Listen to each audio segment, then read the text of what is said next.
കൊപ്പം രായിരനെല്ലൂർ ക്ഷേത്രത്തിൽ നിന്നും വിളിപ്പാട് അകലെയാണ് നാറാണത്തു ഭ്രാന്തന്റെ സ്മരണ നിലനിൽക്കുന്ന കൈപ്പുറത്തെ ഭ്രാന്താചലം.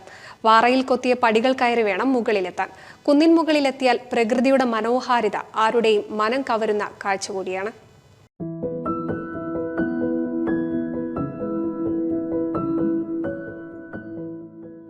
ഒറ്റക്കല്ലിൽ തീർത്ത ശിലാകൂടമാണ് ഭ്രാന്താചലം.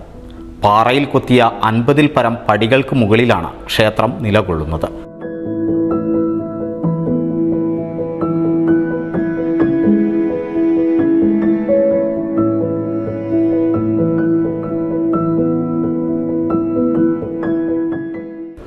രായിരനെല്ലൂർ മലമുകളിൽ വെച്ച നാറാണത്ത് ഭ്രാന്തന് മുന്നിൽ പ്രത്യക്ഷയായ ദേവിയെ തപസ്സിലൂടെ വീണ്ടും പ്രത്യക്ഷപ്പെടുത്തി ഭ്രാന്താചലത്തിൽ പ്രതിഷ്ഠിച്ചുവെന്നാണ് ഐതിഹ്യം. തപസ്സനുഷ്ഠിച്ചുവെന്ന് വിശ്വസിക്കുന്ന മുനിയറകളും ഇവിടെ കാണാം. ചങ്ങലക്കണ്ണികളുമായി വളർന്നു നിൽക്കുന്ന കാഞ്ഞിരമരവും പ്രത്യേകതയാണ്. ക്ഷേത്രത്തോട് ചേർന്നു തന്നെ പരിസരവാസികൾ ഉൾപ്പെടെ പരിപാലിച്ചു പോരുന്ന പൂന്തോട്ടം അതിമനോഹരമാണ്.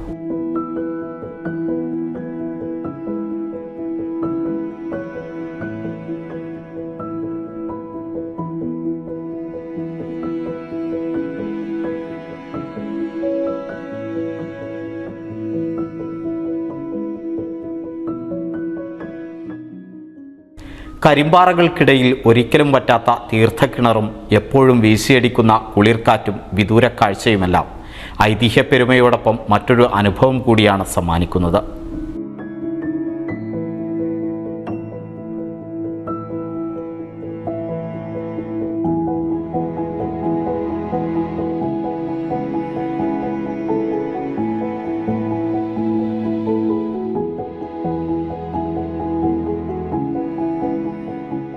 NCV news Thrithala.